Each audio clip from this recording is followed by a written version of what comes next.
চাই নাই বাবারে কইছি বিয়া করব কুরআন শরীফ ধরে কসম কাছে। বন্ধ দোকানের চার দেয়ালে বন্দি প্রেম আর বাইরে উত্তাল জনতা। দীর্ঘ এক দশক অর্থাৎ 10টি বছর যে মানুষটিকে অন্ধের মতো বিশ্বাস করেছিলেন তরুণী, এক রাতের ব্যবধানে সেই মানুষটির আসল রূপ দেখে থমকে গেল পুরো এলাকা। ভালোবাসার গল্পটা যে এভাবে এসে থানার দরজায় ধাক্কা খাবে তা হয়তো স্বপ্নেও ভাবেননি কেউ। ঘটনাটি নেত্রকোনা পূর্বধলা এলাকার ছোট্ট গ্রাম বিলাসপুরের। স্বজনদের অভিযোগ, দীর্ঘ 10 বছর ধরে তানিয়া ও নাইমের মধ্যে ছিল প্রেমের সম্পর্ক। দুই পরিবারও জানতো তাদের মেলামেশার কথা, কিন্তু গত বৃহস্পতিবারের একটি ঘটনাতে বদলে যায় সব হিসাব নিকাশ।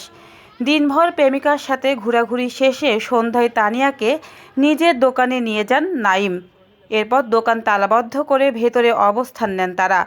বিষয়টি স্থানীয়দের সন্দেহজনক মনে হলে মুহূর্তের মধ্যেই দোকানটি ঘেরাও করে ফেলে ক্ষুব্ধ এলাকাবাসী। ভেতরে তখন আপত্তিকর অবস্থায় আটক দুই যুগল।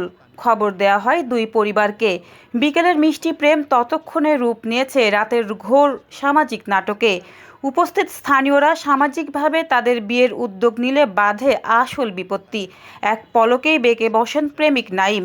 সাফ জানিয়ে দেন, যাই হয়ে যাক তানিয়াকে বিয়ে করবেন না তিনি। অন্যদিকে 10 বছরের সম্পর্কের দোহাই দিয়ে নাইমকেই স্বামী হিসেবে পেতে অনড় অবস্থানে থাকেন তানিয়া। প্রেমিকের এমন অনড় অবস্থান আর প্রেমিকার আকুতিতে সৃষ্টি হয় এক থমথমে পরিস্থিতি হাতছাড়া হয়ে গেলে খবর দেওয়া হয় থানায়।